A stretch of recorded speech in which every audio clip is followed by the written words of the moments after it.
Les commissaires-priseurs de la maison de vente aux enchères Boisseau-Pomez mettent à votre service leurs compétences et leur réseau d'experts pour l'estimation et la vente de vos biens.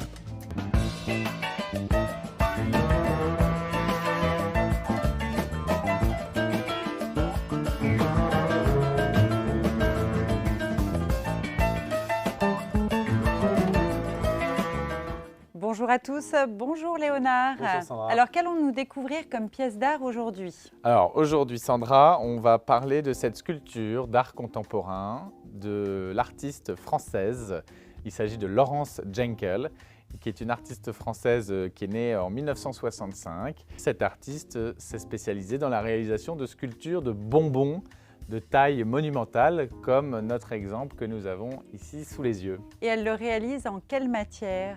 En fait, elle part d'une grande plaque de plexiglas qu'elle découpe à la scie circulaire et qu'elle va placer dans un four à haute température, et sous l'effet de la chaleur, le plastique va fondre et donc elle va jouer sur les effets de torsion, d'emballage dans lesquels elle va pouvoir enchâsser, en tout cas ici pour notre exemple de bonbons. Vous voyez, il y a un décor double face. Oui. Ici, une commande, certainement une commande spéciale sur le thème du casino et du poker. On voit les jeux de cartes, les dés, les jetons.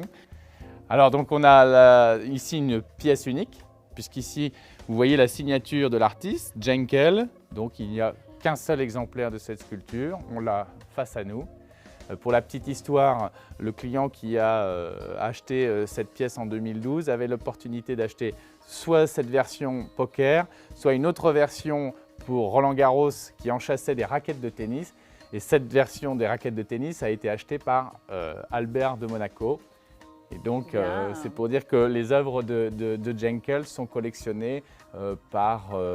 Mais c'est une jeune artiste, Léonard. Oui, elle est née en Alors comment elle a fait pour avoir autant de succès en si peu de temps? Tout est question d'opportunités, de relations, de rencontres. En 2010 ou 2011, à l'occasion du G20 à Cannes, elle a proposé de décorer l'allée où tous les présidents empruntaient.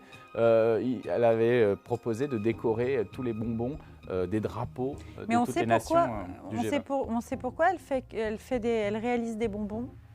Parce que c'est son sujet de prédilection. Le bonbon, là aussi, on est dans la veine du pop art, de l'art populaire, popular art, où le bonbon, c'est un objet iconique, symbolique que tout le monde connaît. On a tous été enfants, ça représente le désir, la passion, l'essence, le goût, l'odorat, le toucher.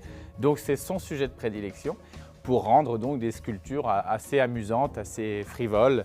Alors l'estimation pour ce bonbon géant, je m'attends à tout. L'estimation, on est quand même sur des estimations raisonnables, mais on l'a estimé autour de 10 à 15 000 euros.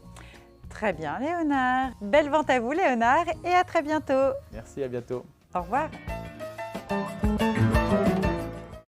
Les commissaires-priseurs de la maison de vente aux enchères Boisseau-Pomez mettent à votre service leurs compétences et leur réseau d'experts pour l'estimation et la vente de vos biens.